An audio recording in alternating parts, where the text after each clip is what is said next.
আমরা সবাই আশাবাদী যে এই নির্বাচনের মধ্য দিয়ে আগামী ফেব্রুয়ারিতেই সংসদ নির্বাচন হবে কিনা সবাই যখন এ প্রশ্নের উত্তর খুঁজছে, কিছু গুরুত্বপূর্ণ তথ্য দিল একটি জনমত জরিপ।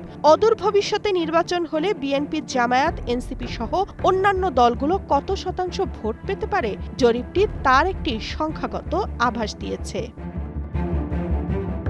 যুব জরিপটি চালিয়েছে south Asian network on economic modelling বা সানেম এবং অ্যাকশনএইড। এটি ছিল তাদের যৌথ উদ্যোগ। জরিপে উঠে আসা চাঞ্চল্যকর সেই তথ্যে যাওয়ার আগে বহুল প্রতীক্ষিত ত্রয়োদশ জাতীয় নির্বাচন কেন্দ্রিক রাজনীতির চালচিত্র দেখে নেওয়া যেতে পারে। প্রধান নির্বাচন কমিশনার বলছেন, আমরা ফুল গিয়ারে নির্বাচনের প্রস্তুতি নিচ্ছি।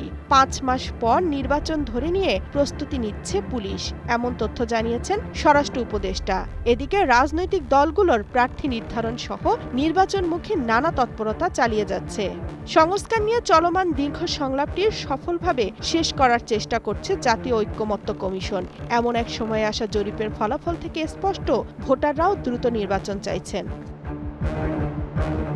যুব জনমত জরিপ বলছে, এখন পর্যন্ত ভোটের মাঠে জনসমর্থনের শীর্ষে রয়েছে বড় দল বিএনপি, তারপর জামায়াত, জাতীয় নাগরিক পার্টি, এনসিপি একেবারেই নতুন দল হলেও তারা অল্প সময়ে মানুষের কাছে পৌঁছাতে সক্ষম হয়েছে, এমনটাই বলছে জরিপ। জীবনের সব আয়োজন এখানে একসাথে। আগামী নির্বাচনে বিএনপি ৩৮.৭৬%, জামায়াত ২১.৪৫%, এনসিপি ১৬% ভোট পাবে বলে মনে করে দেশের তরুণ জনগোষ্ঠী।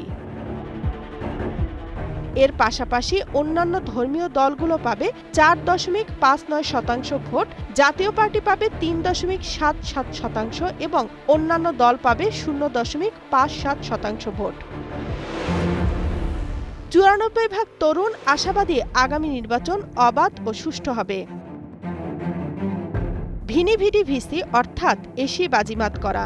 জনমত জরিপের ফলাফল সঠিক ধরে নিয়ে এনসিপিকে এইভাবে মূল্যায়ন করাই যায়। তরুণদের নেতৃত্বে একটি দল ভবিষ্যতে দেশের রাজনীতিকে নেতৃত্ব দিতে চাচ্ছে। ওদিকে ৮৩% তরুণের ভবিষ্যতে রাজনীতিতে অংশগ্রহণের আগ্রহ নেই। এর পেছনের কারণ কি রাজনৈতিক অনিশ্চয়তা ও রাজনৈতিক সহিংসতার মতো বিষয়? তামান্না তাহসিন খান, কালের কণ্ঠ।